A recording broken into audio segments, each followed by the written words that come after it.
हाय, कैसे हैं आप लोग।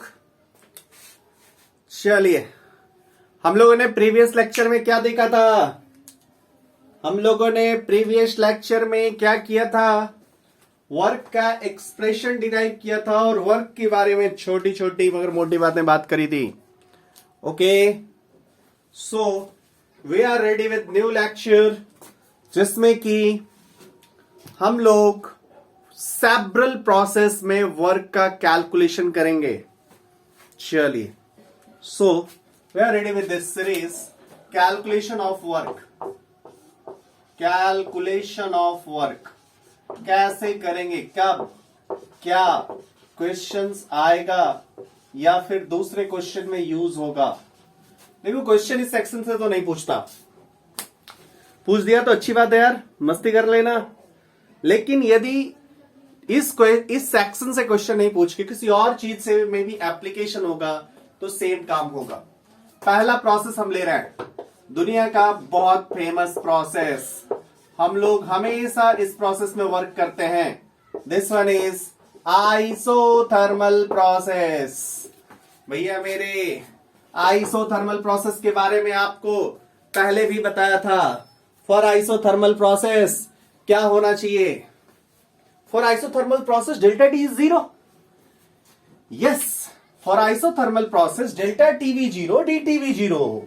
लेकिन याद करो, for isothermal process D T भी जीरो एंड डेल्टा टी भी जीरो। लेकिन एक बात याद करो, मैंने क्वेश्चन आपसे करवाया था क्या, if delta T is zero then process is isothermal.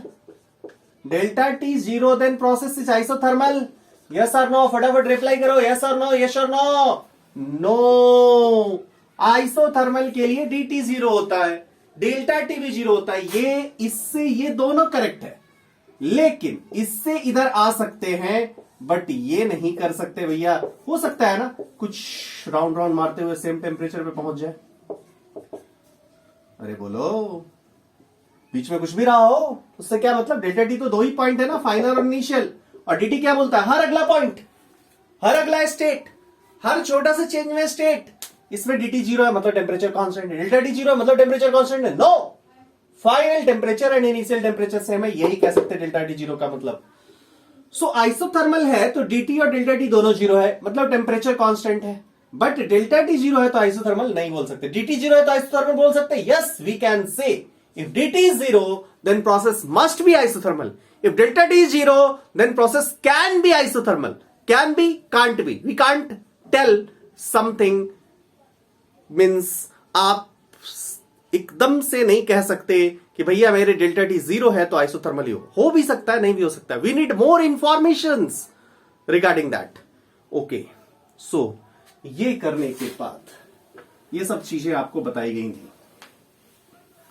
चलिए मेरे भाई, हमारा काम क्या था, वर्क का कैलकुलेशन करना था, उसकी बात करें।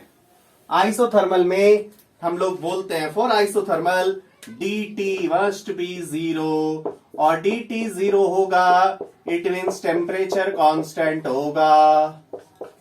चलिए, हम लोग फिजिक्स की बात करें या केमिस्ट्री की बात करें, किसी भी सब्जेक्ट में बात करें, किसकी हम लोग बात करें, work done on the system की बात करें। Work done on the system का एक्सप्रेशन क्या कराया था, माइनस पीडीवी। याद करो कौन सा केस ले रहे हैं हम लोग, केस 3 ले रहे हैं। केस 3 में कौन सा केस था, याद करो। इस केस में क्या था, इस केस में सिस्टम एंड सराउंडिंग इक्विलिब्रियम में था।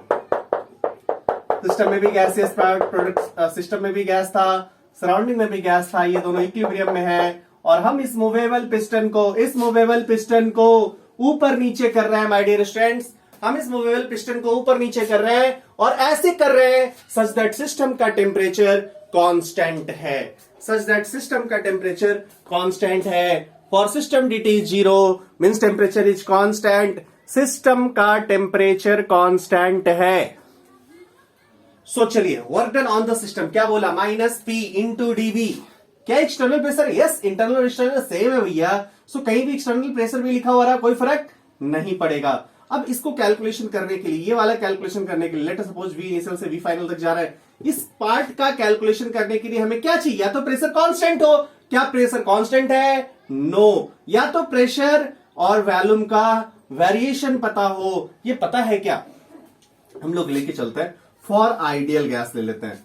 अगला हम लोग यहाँ पे एक एजम्पशन लेते हैं फॉर आइडियल गैस। आगे हम लोग बढ़ा रहे हैं, फॉर आइडियल गैस हम लोग क्या कह सकते हैं, P equals to nRT by V हो जाएगा। जरा इसको सब्स्टिट्यूट करो माय डियर स्टूडेंट्स, आपको क्या दिखेगा, work done on the system, क्या ये work done on the system minus P क्या हो जाएगा, nRT बाई V dV। कहां से कहां तक, V इनिशियल से लेके V फाइनल तक।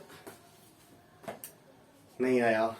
सो work done on the system यहां से दिखेगा आपको, temperature constant, N constant, R constant, ये सब बाहर हो गया, minus nRT integration of dV by V from V initial to V final. dV by V का इंटीग्रेशन क्या होता है, dV बाई V का इंटीग्रेशन क्या होता है, आप बोलोगे dV बाई V का इंटीग्रेशन ln V होता है। So work done on the system यहां पे जो मुझे दिखाई दे रहा है, लेकिन यहां पे क्या आइडियल गैस माना है।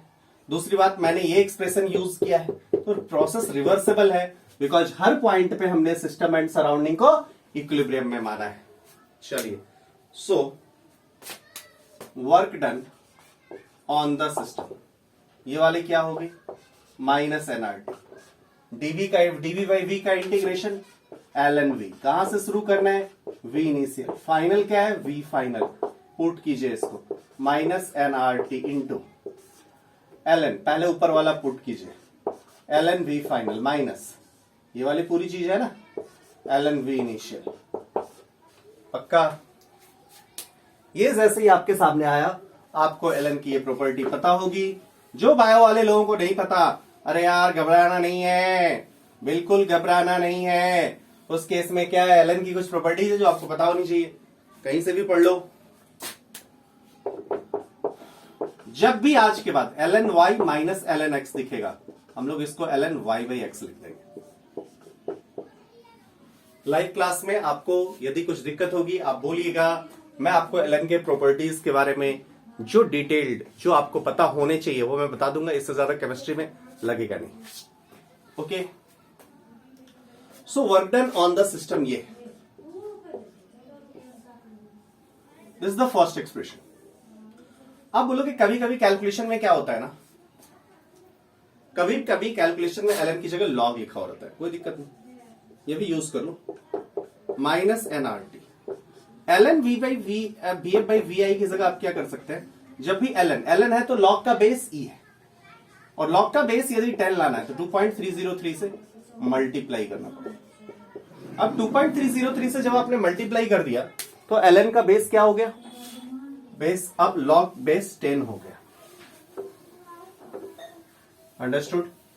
सो अगला एक्सप्रेशन जो आप लोग यूज कर सकते हो work done on the system का, तो ये work done on the system is minus 2.303 nRT log B final by V initial. This is the another expression which you can use. Now, next concept. आप जानते हो temperature is constant, मतलब nRT constant होगा, means आप बोलोगे P initial V initial equals to P final V final होगा। मतलब आप बोल सकते हो V final by V initial is equals to क्या हो जाएगा, P initial by P final हो जाएगा। सो आप यहां से दो एक्सप्रेशन और लिख सकते हैं, क्या work done on the system का दूसरा एक्सप्रेशन और हो सकता है, V final by V initial के लिए क्या लिख दो, P initial by V final. So work done on the system के कुछ एक्सप्रेशन और, सब सेम है यार, कुछ नहीं, जो मन करे लिखो, कोई भी एक एक्सप्रेशन पता होनी चाहिए, नहीं पता है तो डिराइव करने में भी बहुत ज्यादा टाइम नहीं लगेगा। ln P initial by P final. Formulas बनाना है, बनाने का कोई लिमिटेशन ही नहीं, कितना एक्सप्रेशन लिखोगे, लो ना, फर्स्ट सेकेंड और 2-3 और मैं लिखा दे रहा हूं, थर्ड फोर्थ, यहां से भी एक आएगा ना, minus 2.303 nRT log P initial by P final.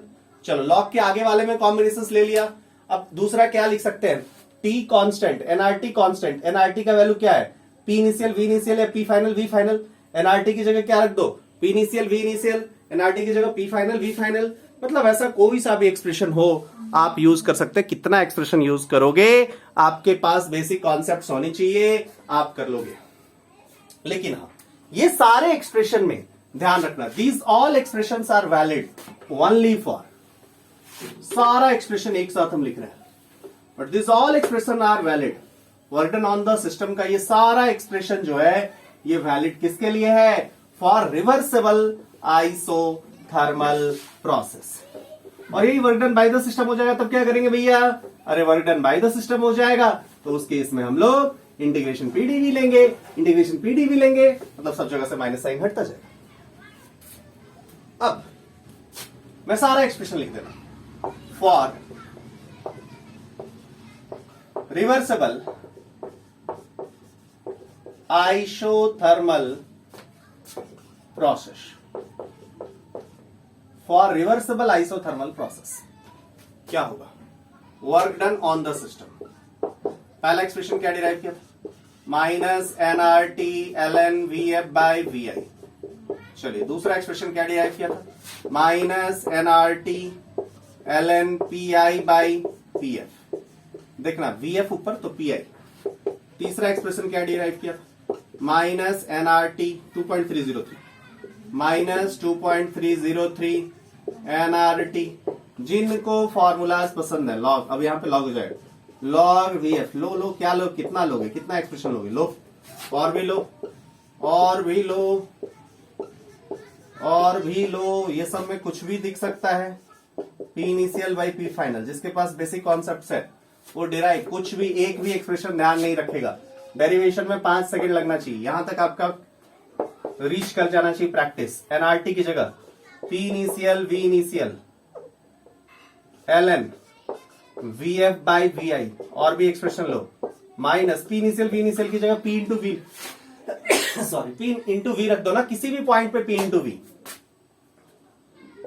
L N की जगह 2.303 मतलब minus 2.303 P into V log V F by V initial, और भी एक्सप्रेशन लो लो लो, minus 2.303 P into V log P initial by P final. कितना expression लिखो? सब expression work done on the system का है। यदि बाय द सिस्टम करेंगे, बाय द सिस्टम करेंगे तो सारे एक्सप्रेशन में माइनस साइन हटा दोगे, इंटीग्रेशन पीडीवी आएगा, खुद ही आपको दिख जाएगा कि ऐसा होना चाहिए। अंडरस्टूड और नॉट? एक्सप्रेशन याद करने से काम नहीं बनेगा, यहाँ के डेरिवेशन में हम लोगों ने किया और जस्ट थोड़ा थोड़ा चेंजेस करते गए, सब एक्सप्रेशन हमें मिलता गया, कोई भी ध्यान नहीं रखेगा, तुरंत कॉमन सेंस लगानी है। NRT L N V F by V I. Okay, अब एक बंदा मेरे पास आया, टेलिंग ठीक है, मैंने सुना था work done on the system तो पॉजिटिव और नेगेटिव यही होता है। आपने कुछ पिछले वाले वीडियो में पहले आपने ऐसा कुछ पढ़ा रखा है और मुझे आप यहां पे निगेटिव दिखा रहे हो, क्या लग रहा है आपको? वॉज इट टेलिंग राइट और रॉन्ग? मेरे से वो जोर जोर से लड़ने लगा, आप गलत चीजें कर रहे हो, आपने ही पहले पढ़ाया था work done on the system can be positive और can be negative. Work done on the system positive भी हो सकता है, work done on the system negative भी हो सकता है। आज आप अपनी बातों से ही पलटी मार गए। ऐसा क्यों? आज आपने अपनी बातों से पलटी मार दिया है, आज आप कुछ क्लियर नहीं कर रहे, आपने तो यहां निगेटिव लिख दिया है। अरे ये निगेटिव एन निगेटिव हो सकता है क्या? आप इसको हमेशा निगेटिव बोलेंगे क्या? मैंने बोला ठीक है, थोड़ा सा ध्यान दो, एन निगेटिव हो सकता है क्या?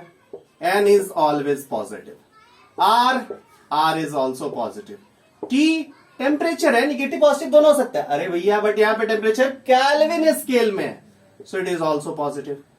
What about LN? LN VF by VI can be positive and can be negative. LN VF by VI, LN X की ग्राफ ऐसे होती है my dear students, LN X की ग्राफ ऐसे होती है, ये क्या है 1 है, इधर क्या है x है, इस एक्सिस पे क्या है एलएन एक्स की वैल्यूज है। अंडरस्टूड और नॉट? अब आप देख रहे हो कि एलएन के साथ जो चीज है वो यदि वैल्यू लेस देन 1 है तो एलएन एक्स की वैल्यू लेस देन 0 है, एलएन के साथ जो चीज है उसकी वैल्यू यदि ग्रेटर देन 1 है सो ये पॉजिटिव है। आप बोलोगे एलएन के साथ ln के साथ जो चीज है वो पॉजिटिव तो है, हमेशा पॉजिटिव ही होनी चाहिए, उधर ही डिफाइंड है, बट इसकी वैल्यू दो केस पे डिपेंड करती है। इसकी वैल्यू जब लेस देन 1 होती है तो ये वाली पूरी चीज निगेटिव हो जाती है। मतलब आप बोलोगे ln की वैल्यू निगेटिव, ln की वैल्यू निगेटिव कब है? जब ये वाली वैल्यू ln के साथ वाली जो चीज है मींस vf by vi जब लेस देन 1 है, मींस जब भी vf और vi में vi बड़ा होगा तो ये वाली चीज निगेटिव हो जाएगी। जरा सोचो, ln vf by vi, ऊपर वाला बड़ा, नीचे वाला छोटा, ऊपर वाला बड़ा, नीचे वाली छोटा, तो ये वाली वैल्यू ग्रेटर देन 1 हो जाएगी। ऊपर वाला छोटा, नीचे वाला बड़ा, ये वाला वैल्यू लेस देन 1 हो जाएगा। मतलब ये लेस देन 1 मतलब ln की वैल्यू निगेटिव हो जाएगी। मींस n पॉजिटिव और निगेटिव नहीं हो सकता, n केवल पॉजिटिव हो सकता है, r केवल पॉजिटिव है, टेम्परेचर केल्विन स्केल में इसलिए केवल पॉजिटिव है, but ln vf by vi positive भी हो सकता है, ln vf by vi negative भी हो सकता है। माय डियर स्टूडेंट्स, यदि ln vf by vi positive होगा तो इस पूरे एक्सप्रेशन में सब कुछ पॉजिटिव है, नेगेटिव साइन से मल्टीप्लाई होगा और उस केस में work done on the system negative आ जाएगा। अगेन आई एम टेलिंग, क्या मैंने बोला? n है, r है, t है, ln vf by vi है। आप बोलोगे इन सबका एक्सप्रेशन डिपेंड करेगा, n पॉजिटिव ही है, r पॉजिटिव ही है, t पॉजिटिव ही है, but ln vf by vi positive भी हो सकता है और निगेटिव भी हो सकता है। यदि ln vf by vi negative होगा तो 1 निगेटिव, अनदर निगेटिव, पूरा work done on the system का एक्सप्रेशन पॉजिटिव हो जाएगा। यदि ln vf by vi positive होगा तो 1 positive, another negative, work done on the system का expression positive into negative, negative हो जाएगा। क्लियर है? क्लियर है? अब ये कब पॉजिटिव होगा, कब निगेटिव होगा, इसकी जरा बात करिए। सो ln vf by vi negative होगा। कब ये निगेटिव होगा? जब इसकी वैल्यू लेस देन 1 होगी। और कब लेस देन 1 होगी? जब vi ग्रेटर होगा। vi ज्यादा मींस इनिशियल वॉल्यूम ज्यादा, फाइनल वॉल्यूम कम, मतलब जब हम लोग कॉम्प्रेस कर रहे होंगे, पिस्टन को नीचे ला रहे होंगे, तो कॉम्प्रेशन के केस में work done on the system positive दिख रहा है, ये वाली चीज निगेटिव हो जाएगी और निगेटिव इंटू निगेटिव पॉजिटिव दिखाई देगा। फिर से एक बार, जब ये वाली चीज निगेटिव होगी तो निगेटिव इंटू निगेटिव पॉजिटिव दिखाई देगा। और ये वाली चीज कब निगेटिव होगी? जब नीचे वाला ज्यादा होगा, ऊपर वाला कम होगा, तो ये वैल्यू लेस देन 1 हो जाएगी और इसको निगेटिव बना देगा तो ये पॉजिटिव हो जाएगा पूरा। अब जरा आप अपने प्रीवियस केसेस से रिकॉल करो, क्या ये रिजेंबल कर रहा है या कुछ अलग कहानी कह रहा है? वही कहानी फिर से हो रही है। क्या? जब हम प्रोसेस एक्सपेंशन है तो आपने कहा था work done on the system negative होगा। प्रोसेस एक्सपेंशन मतलब फाइनल वॉल्यूम मोर, चलो final volume more, vf greater than vi। What do you mean by this? vf by vi greater than 1। If vf by vi greater than 1 मतलब क्या होगा? आप इस reason में हैं, so ln vf by vi ये ये ग्रेटर देन 0 देगा। यदि ये ग्रेटर देन 0 देगा, 1 निगेटिव साइन से मल्टीप्लाई होके ये वाला पूरा चीज निगेटिव हो जाएगा। सो आप बोलेंगे जैसे ये वाली वैल्यू ग्रेटर देन 0 देगा, work done on the system negative आ जाएगा। Work done on the system negative होगा क्या इस केस में? यस, एक्सपेंशन, पिस्टन ऊपर की ओर जा रहा है, फोर्स ऊपर, अरे नहीं, फोर्स हमेशा नीचे। Work done on the system की बात कर रहा है, फोर्स हमेशा नीचे और डिस्प्लेसमेंट ऊपर। Work done on the system का साइन निगेटिव। चलिए कॉम्प्रेशन की बात करें। कॉम्प्रेशन में क्या होगा? कॉम्प्रेशन में फोर्स और डिस्प्लेसमेंट सेम पॉजिटिव। यहां पे देखते हैं कॉम्प्रेशन में क्या होगा। कॉम्प्रेशन में फाइनल वॉल्यूम लेस होगा, ये लेस ये मोर, ये value less than 1। Less than 1 मतलब ये रीजन मतलब ये वाली negative, another negative, positive. Same कहानी कह रहा है। सो आपको वरीड होने की जरूरत नहीं है। आप initial volume final volume put कीजिए, ऑटोमेटिक ये निगेटिव या पॉजिटिव साइन दे देगा। सो आपको इसके लिए वरीड नहीं होना है कि हमारा जो सिस्टम है, वो हमारा जो एक्सप्रेशन है वो पॉजिटिव आएगा या निगेटिव नहीं आएगा, निगेटिव आएगा। आपका ये जो ये जो एक्सप्रेशन है ऑटोमेटिकली आपको आइदर पॉजिटिव साइन देगा या नेगेटिव साइन देगा। आपको वरीड होने की कोई जरूरत नहीं पड़ेगी। ओके माय डियर स्टूडेंट्स, इतनी बात समझ में आ गई होगी। सो आइसोथर्मल प्रोसेस में हम लोग इतनी बातें ध्यान में रखते हैं, इतनी बातें आपको पता होनी चाहिए। चलिए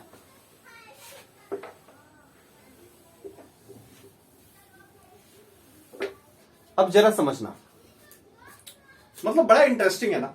जब हम लोग फर्स्ट लॉ ऑफ थर्मोडायनेमिक्स पढ़ेंगे उस समय ये इंटरेस्टिंग केस दिखाई देगा आपको।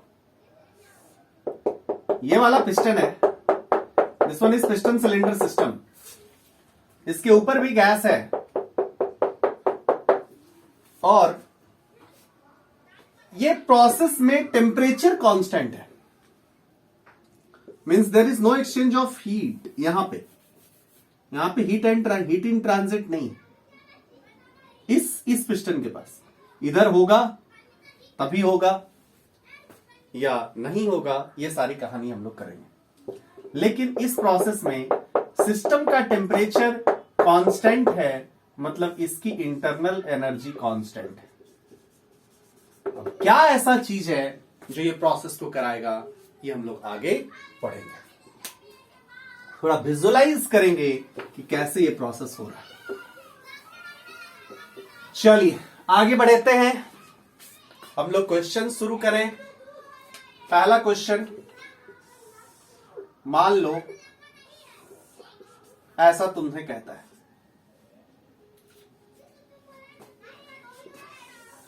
ये कर्व दे दिया।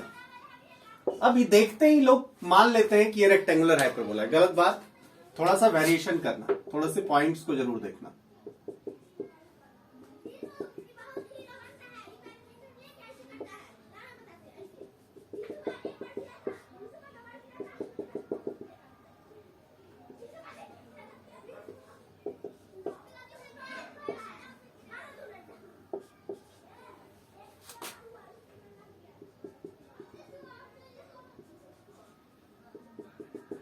ये सारे पॉइंट्स को देखिए, आपके पास 4 पॉइंट, पहला, सेकंड, थर्ड और फोर्थ।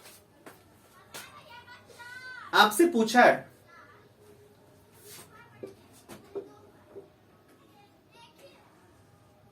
कैलकुलेट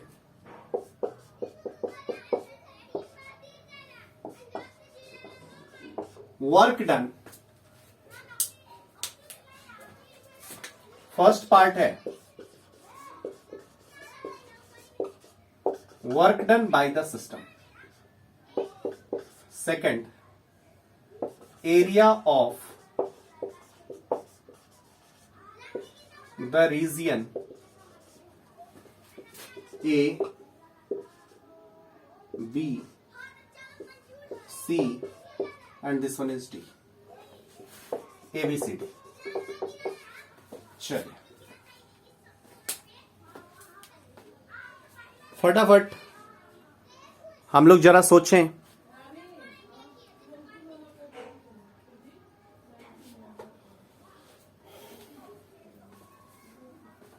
बड़ा आसान है भाई।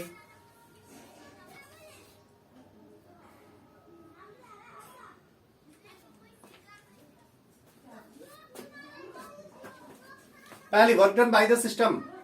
क्या ये आइसोथर्मल आपको दिख रहा है? आइसोथर्मल दिख रहा है भाई? यस। कैसे आपको आइसोथर्मल दिख रहा है? जरा देखो, प्रेशर 10 वॉल्यूम 1, प्रेशर 2.5 वॉल्यूम 4, 2 5 1 10, सब जगह P इंटू V 10 है ना। सो ये वो प्रोसेस है जिसमें प्रेशर इंटू वॉल्यूम का प्रोडक्ट 10 है, मतलब टेम्परेचर कांस्टेंट हो जाएगा कि नहीं। चलिए कहां से स्टार्ट हुआ है? एरो, एरो का डायरेक्शन देखो। एरो कह रहा है, एरो चिक चिक के कह रहा है V इनिशियल 1 है, B फाइनल 10 है। ग्राफ से इतनी information.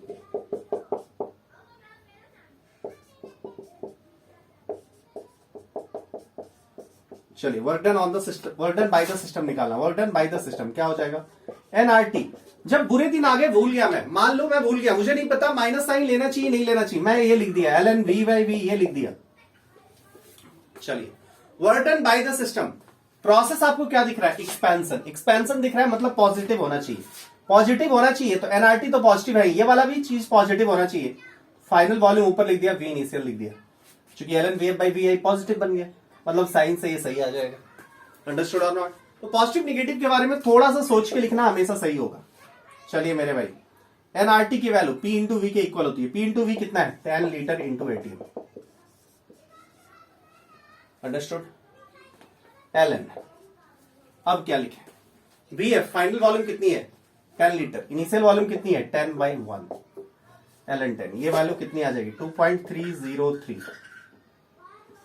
Litre into ATM into 2.303 log 10 and log 10 is 1. So answer is, sorry यार, 10 लीटर ATM हो जाए। So 10 into 2, 23.03 litre ATM, litre ATM। अब सेकेंड थिंग आपसे पूछा गया, what is area? What is area of the reason?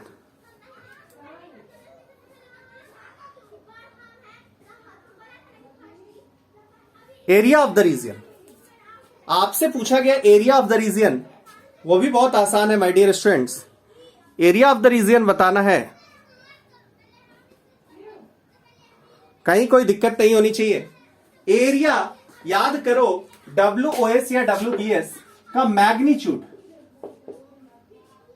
Integration PdV था। मतलब आपने क्या बोला था? इस वाले प्रेशर वाला एक्सिस से स्टार्ट करो, वॉल्यूम की तरफ आओ, मीन्स कर्व से वॉल्यूम एक्सिस तक आओ, वी इनिशियल से वी फाइनल। मतलब इस वाले रीजन का जो एरिया होगा, ये इस एरिया ही वर्क डन का मैग्नीट्यूड होगा। वर्क डन का मैग्नीट्यूड कितना है? 10 इंटू 2.303 लीटर एटीएम, उतना ही area of the region ABCD होगा। समझ में आ गई बात? क्लियर है my dear students? So second part भी बहुत अच्छे से क्लियर हुआ। यदि इसके ऑप्शंस में लीटर एटीएम ना हो तो आपको कन्वर्जन फैक्टर अच्छी तरह से पता होनी चाहिए। पूरे वर्क में कुछ कन्वर्जन फैक्टर्स हम लोग यूज करेंगे और वो कन्वर्जन फैक्टर आपको पता होना चाहिए। क्या है वो कन्वर्जन फैक्टर? जरा देखिए, कन्वर्जन फैक्टर क्या होगा? देखो, यूनिट ऑफ वर्क, पहली बात तो एसआई यूनिट हुई। एसआई यूनिट क्या हो जाएगा? जूल, ठीक है। दूसरी यूनिट, ये इंटीग्रेशन PdV है, सो लीटर एटीएम होगा। अब लीटर एटीएम को जूल में कन्वर्ट करेंगे तो कैसे करेंगे? तो जरा ध्यान रखना, जूल में होगा, लीटर एटीएम में होगा। 1 लीटर ये आ जाता है 1 सेंटीमीटर क्यूब, ठीक। या फिर बोलेंगे, बोलो, metre cube. And 1 ATM is 1.01325 bar and 1 bar is equals to 10 to the power 5 Newton per metre square और 10 to the power 5 पास्कल। ये सब आपके कन्वर्जन फैक्टर है। अब जरा पुट कीजिए, यदि आपसे पूछा जाए लीटर एटीएम को जूल में कन्वर्ट करना है, 1 litre ATM is equals to x joule. Find x, फटाफट क्वेश्चन आपसे यदि पूछा जाए x कितना आएगा, जरा बताइए। आप बोलोगे बहुत आसान है। 1 litre ATM is equals to 1 litre. 1 litre की जगह पे क्या आ गया? 10 to the power -3 metre cube into 1 ATM। 1 ATM is 1.01325 bar. ये क्या आ गया?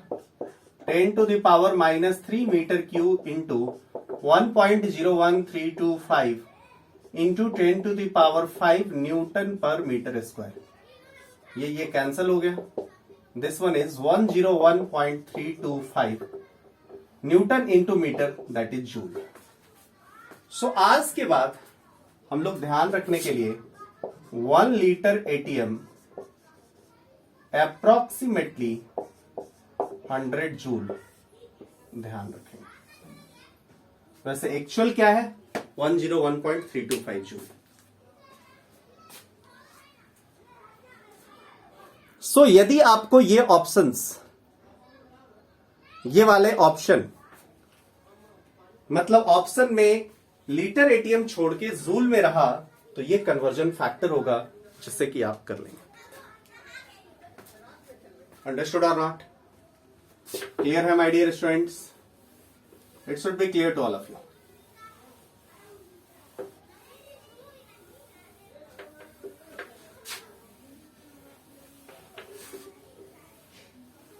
चलिए, अब अगला डिस्कशन आएगा रिवर्सिबल प्रोसेस, इरिवर्सिबल प्रोसेस के लिए वर्क डन का कैलकुलेशन। वो हम लोग लास्ट में लेंगे, क्योंकि आइसोथर्मल प्रोसेस में दो बातें होंगी, या तो रिवर्सिबल या इरिवर्सिबल। इरिवर्सिबल प्रोसेस में कैसे वर्क का कैलकुलेशन करेंगे ये हम लोग बाद में लेंगे। एंड अनदर थिंग इज, इस पे कुछ और प्रैक्टिस हम लोग करेंगे। Obviously we will do some practice in live class. Thank you for watching this part.